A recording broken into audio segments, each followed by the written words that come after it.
When you think about ethical considerations in your research, what comes to mind first? Confidentiality? Informed consent? Maybe the ethics approval form that your university wants you to fill out. Ethical considerations isn't just a paragraph in your methods section or a box that you tick before collecting data. It is not about compliance alone, and it is about values that guides your entire research process, the power you hold as a researcher, and the responsibilities that come with producing knowledge.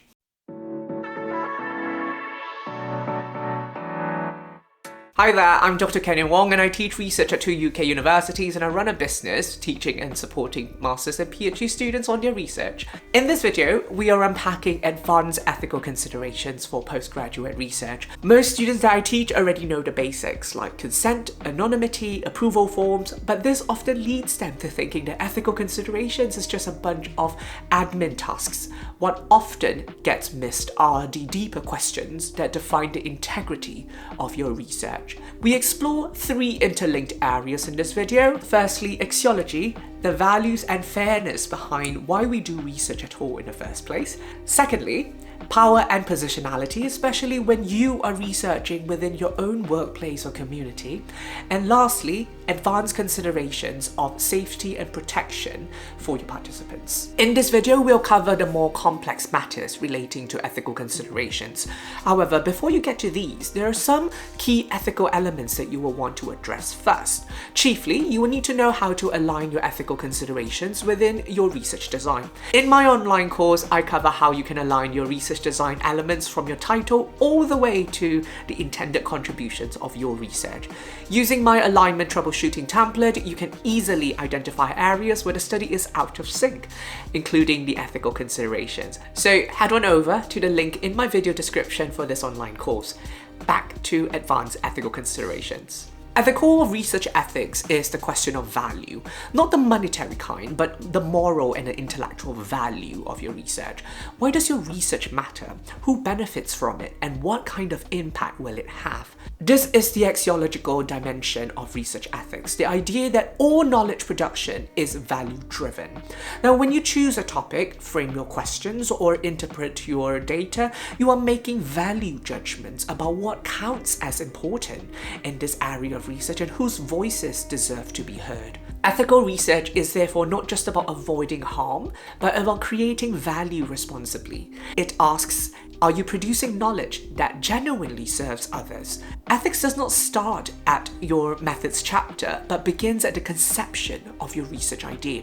This is why I place a lot of focus on developing a strong rationale for your research. In addition to your considerations of the lack of research or the lack of synthesis or reviews on the topic, you need to think about why we need to fill this research gap and what are the problems if we don't fill that gap.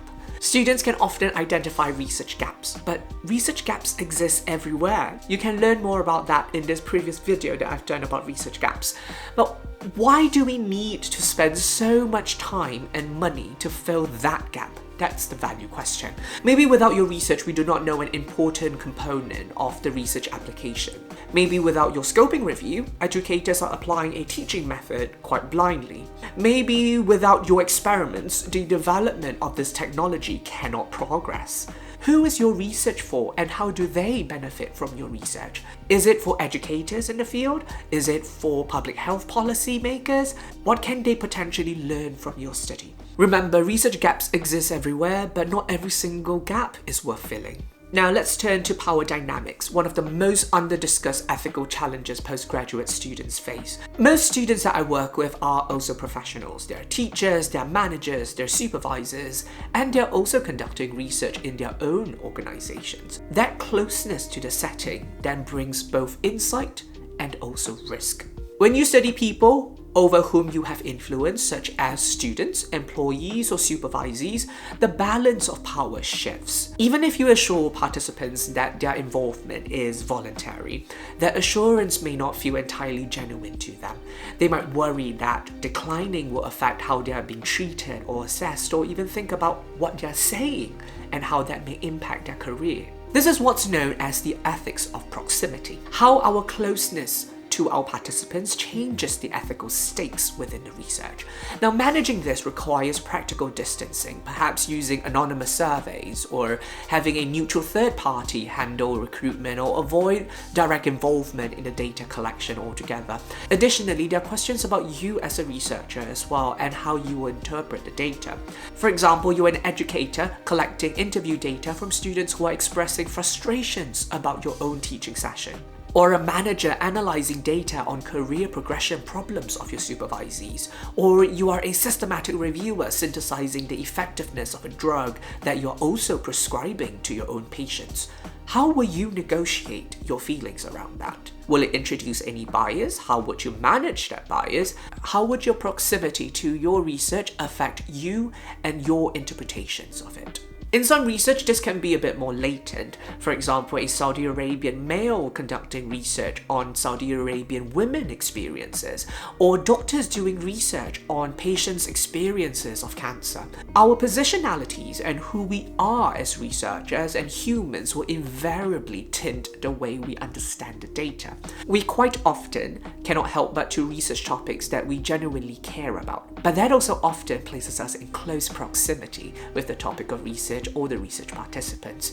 We have multiple ways of managing objectivity within research, but you cannot divorce intellectual thought from research data and interpretations. So it is your job as a researcher to consider how you can ethically negotiate these. Ethical responsibility becomes far more complex once we start thinking about participant safety. Even anonymized data can expose someone if the demographic details are too specific or the participant pool is small.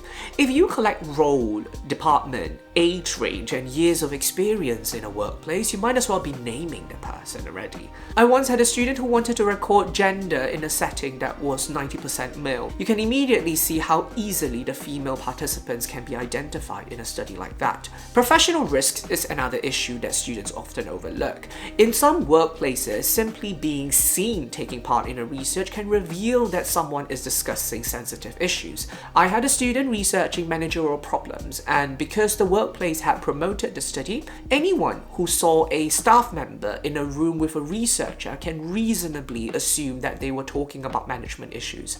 That kind of exposure can have real professional ramifications, and it goes far beyond a promise of confidentiality in the methods section. Data handling carries its own risks as well. Collecting data through a company email or workplace survey system is never neutral. Organizations often have administrative access to these platforms, which means IT staff or leadership can view these responses. I once marked a proposal where a student planned to collect mental health data from colleagues through a workplace survey tool and contact them via their work email. That is not secure, and it's certainly not ethical.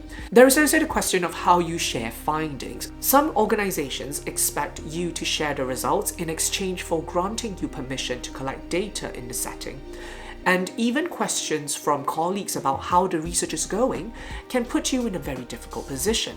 You have to be careful about what you reveal. You may not share names, but a quotation or a demographic detail could still allow someone to identify who said what. Ethical protection is not just about keeping data anonymous.